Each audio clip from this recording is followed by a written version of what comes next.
அ- அ- அதாவது மாண்புமிகு தமிழ்நாடு முதலமைச்சர் அவர்கள் 23/12/2021 அன்று மீண்டும் மஞ்சப்பை இயக்க அந்த மகத்தான திட்டத்தை தொடங்கி வைத்தார்கள். அந்த திட்டம் தொடங்கப்பட்டதுக்கு பிறகு தமிழ்நாடு முழுவதும் குறிப்பாக மக்கள் மனதில் மிகப்பெரிய மாற்றத்தை ஏற்படுத்தி, அது மட்டுமல்ல பல்வேறு வணிக நிறுவனங்களிலும் கூட அவர்கள் பயன்படுத்தி வந்த பிளாஸ்டிக் பைகளுக்காக மாற்றாக இப்பொழுது துணிப்பைகளை விற்பனை செய்வது.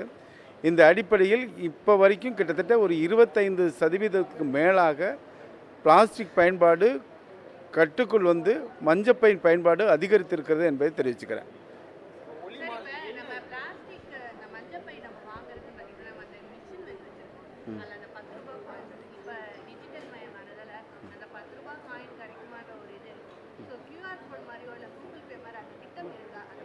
ஆமாம், கண்டிப்பாக நீங்கள் வந்து இது பண்ணலாம். அது மாதிரி திட்டத்தை நம்ம கொண்டு வந்துடுறோம். ஒன்றும் பிரச்சனை இல்லை. கூகுள் பே மாதிரி பண்ணிக்கலாம். இப்போ கண்டிப்பாக ஒரு 10 தினங்களில் அது மாற்றம் கொண்டு வந்துடுவோம். இல்லை அது கண்காணிப்பில் தான் இருக்குது. கண்காணிப்பில் தான் இருக்குது. இயங்காத இடத்துல வந்து சரி பண்ணி கொடுத்துருவோம். சரியா? இப்போ வந்து 74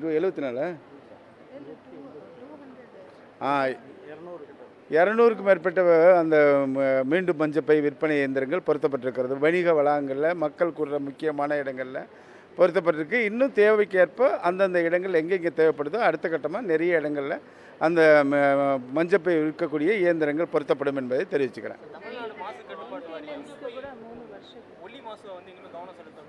ஆமாம்,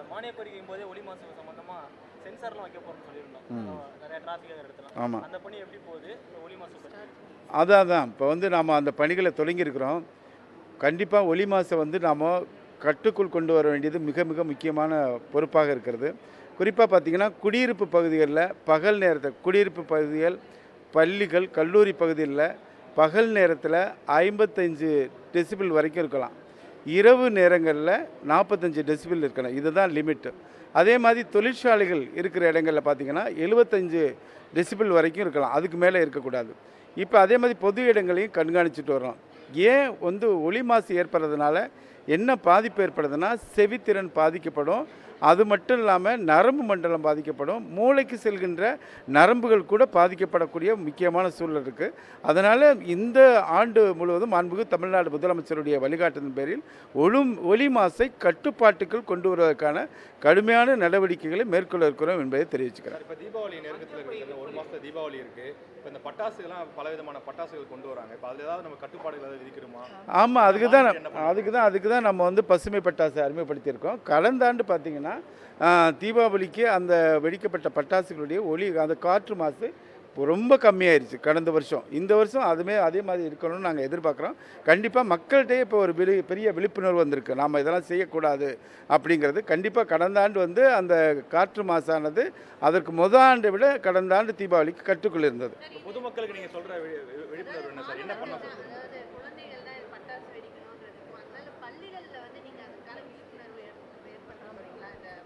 கண்டிப்பாக எப்படி பிளாஸ்டிக்கு நாம் எதிராக பல்வேறு நடவடிக்கைகள் மேற்கொள்கிறோமோ அதே மாதிரி மக்கள்கிட்ட பள்ளி அளவில், கல்லூரி அளவில் ஒருங்கிணைப்பாளர்களை நியமிக்க இருக்கோம்.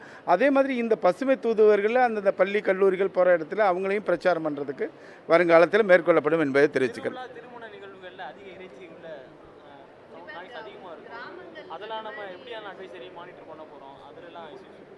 ஆமாம், அதுக்கு தான் இப்போ தான் நம்ம வந்து ஒலி மாசை கட்டுப்படுத்தணும் அப்படிங்கிற நடவடிக்கை இப்போ தான் தொடங்கியிருக்கோம்.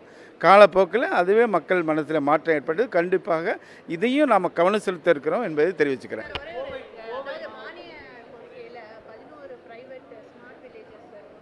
ஆமாம்,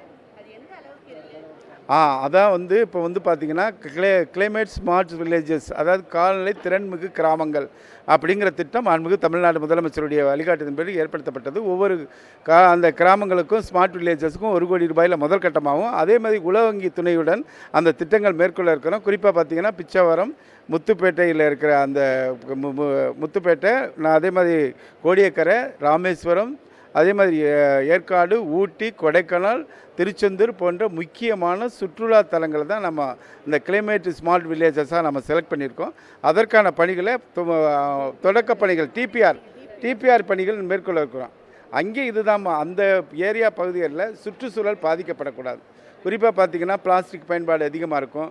அதே மாதிரி வாகனங்கள் அதிகமாக செல்றதுனால அங்கே வந்து காற்று மாசு ஏற்படும். அதே மாதிரி அந்த பகுதிகளில் பார்த்திங்கன்னா மரங்களுடைய அளவு குறைஞ்சிருக்கும், மரங்கள் அதிகப்படுத்தணும். அதே மாதிரி நீர்நிலைகள் பாதிக்கப்பட்டிருக்கும். அதிகமான சுற்றுச்சூழல் பயனாளி அந்த சுற்றுலா பயணிகள் செல்லக்கூடிய அளவில் பாதிக்கப்பட்டிருக்கும். இதையெல்லாம் இயற்கை பாதிக்காமல் மீட்டெடுக்கணும் அந்த பகுதிகளில். அதான் முக்கிய நோக்கம்.